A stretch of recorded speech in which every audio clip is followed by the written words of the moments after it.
السلام عليكم ورحمة الله وبركاته. النهاردة يا جماعة الحمد لله رب العالمين. يعني كنا عند الكبابجي.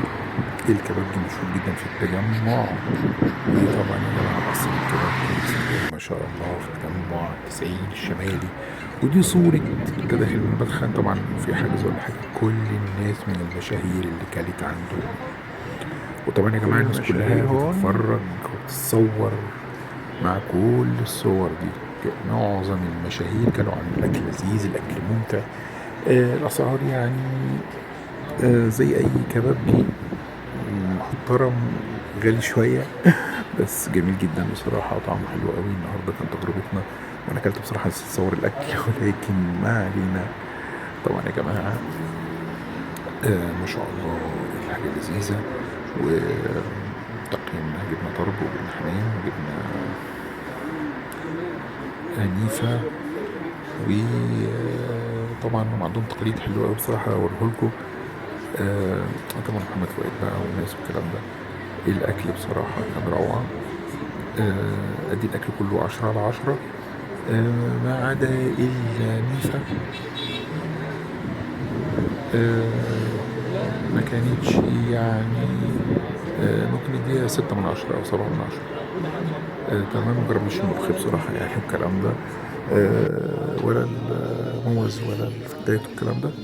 بس أحب أقول لك إن هو ما شاء الله عز وجل الدنيا كويسة أوي يعني.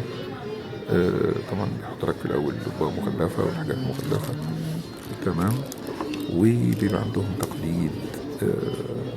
بيعمل لك طبلة مع اسمعها دلوقتي مع الملوخية. دي الأسعار بتاعتنا يا جماعة، أسعار 2023 فوق مارس 2023. دي الأسعار كلها من قلب المطعم. تابعها برضه عشان تشوف وتعرف ايه الدنيا ماشية ازاي. الشوربة عندهم خدنا شوربة كريمة بصراحة جميلة. كل فراخ كبيرة دسمة فيها. الأكل كله كويس بصراحة، الأكل كله حلو. النيفة بس كانت يعني مكانتش بالجودة المطلوبة، بس كانت حلوة والله يعني، كانت معقولة. بس كل الأكل روعة وعسل ومستوي قوي والكلام ده. دي اللي هي ايه الشغل اللي هم بيعملوه مع كل الأخيات. فطبعا يا جماعة يعني بصراحة لو انت في مصر عايز تاكل لا يكون عند قصر الكبابجي بصراحة.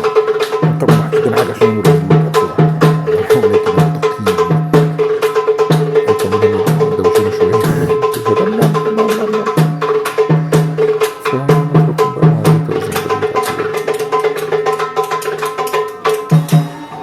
طبعا يا جماعة يعني معلش بس الصورة بسرعة.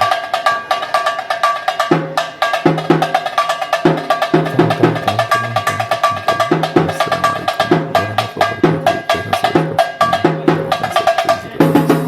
شكرا.